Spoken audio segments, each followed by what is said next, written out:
Déjà pour moi, ça a l'image d'un réseau de confiance.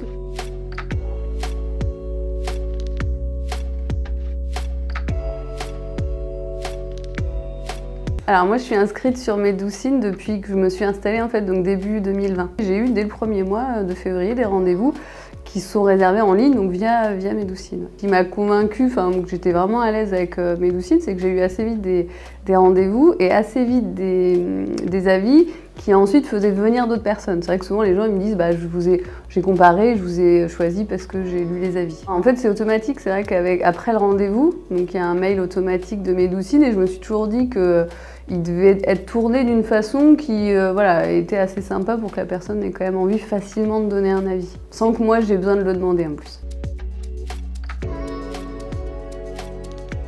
Déjà pour moi, ça a l'image d'un réseau de confiance, le fait que les thérapeutes soient certifiés, qu'il faille des recommandations, on sent qu'on est entouré, que c'est que des thérapies du bien-être. Il y a un réseau solide et une image professionnelle, je trouve.